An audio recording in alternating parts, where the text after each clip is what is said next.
Fala, Rovai! Já não é mais um devaneio falar em processo de impeachment, ainda nesse governo, né? Ainda nesse mandato do Lula. Porque ontem o Congresso trucou e disse: quem manda somos nós. A partir de uma articulação do Alcolumbre e do Hugo Mota. O recado está dado. Agora é preciso saber o que o governo vai fazer. Se ele se acovarda, recua totalmente e entrega os anéis e os dedos para chegar no fim desse governo. Se isso acontecer, o governo chegará enfraquecido no ano que vem e não terá condições, o Lula não terá condições sequer de disputar a sua própria reeleição, na minha opinião. Vai recuar, vai inventar uma dor de barriga e vai dizer que... Eu sei que o Lula não é disso, mas ele não vai ter alternativa, senão ele vai para ser derrotado.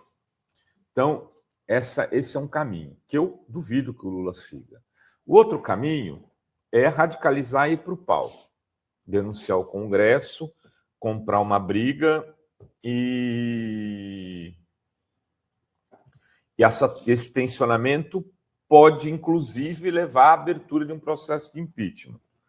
O governo teria que ter, porque é o que defendem algumas pessoas, não, tem que ir para o pau, vamos chamar as ruas. Tal. O problema é que o Lula, que é menos bobo do que a gente do ponto de vista político, sabe que não tem café no bule para enfrentar essa tsunami. E não teria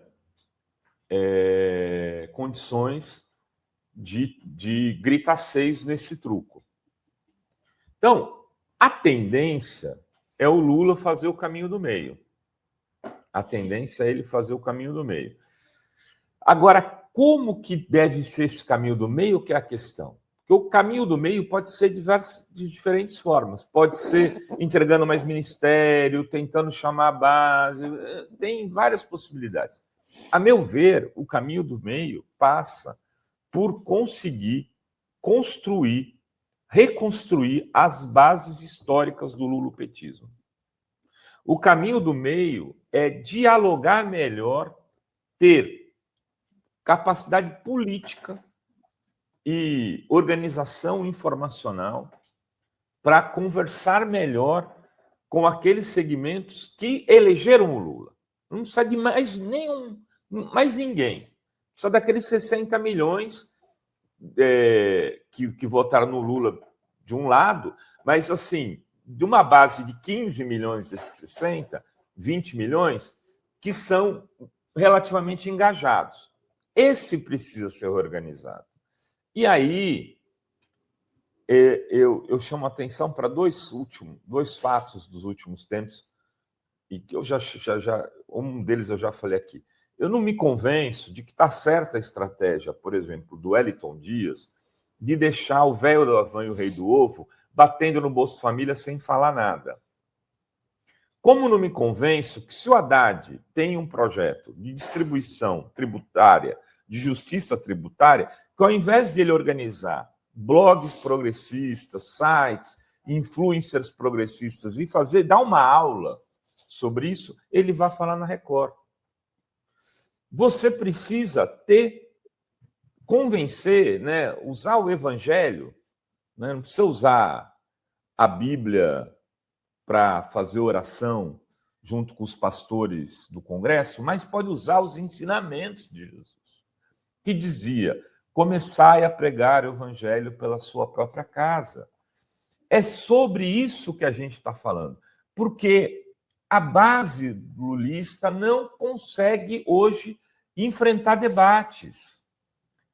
Ela se perde, ela nem sabe o que está acontecendo com essa história de IOF, nem sabe para que serve IOF. Por quê? Porque não existe uma estratégia política que oriente a comunicação. O pessoal está falando, acorda PT, exato. O que o PT tem feito nesses últimos tempos? O partido. Né? Não vou nem falar dos sindicatos que estão enfraquecidos por tudo que passaram, Mas o PT, o que é a comunicação? O que o senhor Gilmar Tato, com todo carinho, Gilmar, está fazendo na comunicação do PT para enfrentar esse processo? Que é um processo sério, é um processo duro, é um processo que pode fazer com que o Lula, que é o maior líder popular da história do Brasil e, quiçá, o melhor presidente que esse país já teve, seja derrotado nas próximas eleições ou seja defenestrado por um processo de impeachment. Então, a coisa ficou mais séria do que já estava. E é preciso, então, organizar uma estratégia política que passe por um combate nas redes e nos meios de comunicação a partir dessa estratégia que for firmada e com ações do partido do presidente e dos movimentos sociais que o apoiam.